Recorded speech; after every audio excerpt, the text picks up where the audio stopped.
Greece is attempting to woo wealthy families with a new legal framework for family offices, the personal investment bureaus of the super-rich.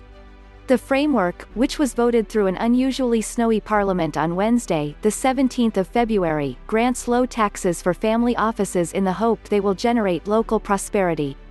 To qualify, a family office must employ at least 5 people and have an annual expenditure of over €1 million ($1.3 million), criteria most would easily fulfill since these secretive offices manage the wealth of multi-millionaires or billionaires.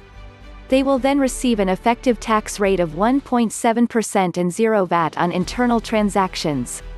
In return, Greece gets the spending of their office, whether buying a home or whatever, says Alex Patelis, the chief economic advisor to the Prime Minister.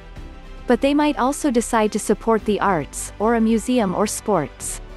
One thing brings the other.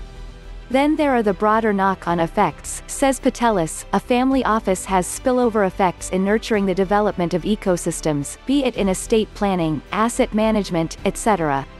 As the rich get richer, their family offices are becoming more influential. A report by Fintrx and Charles Schwab estimates there are between 3,500 and 5,000 family offices in the world, and a quarter of them are in Europe. Increasingly they are writing larger checks, says Russ D'Argento, founder and CEO of Fintrx.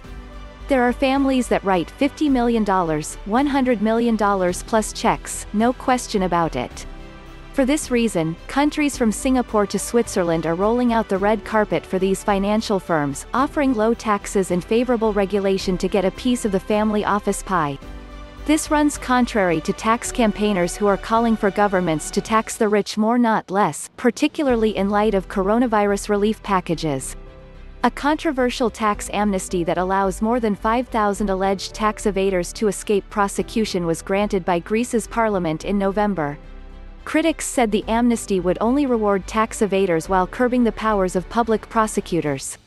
Nevertheless, Greece's Prime Minister, Kyriakos Mitsotakis, is pressing ahead with plans to attract rich retirees and skilled workers through tax reforms. In 2019, the government introduced a non-domicile law that offers tax incentives for wealthy foreign nationals moving to Greece. The following year, retirees moving to Greece were granted a flat 7% tax on pension incomes. Then, in December, Greece passed a new law allowing digital nomads to halve their income tax if they move to the Mediterranean country.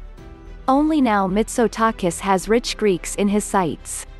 Speaking in August when he first announced the family office framework, he said, "Our target now is to attract very rich foreigners and also Greeks who have their money abroad, in Switzerland for example."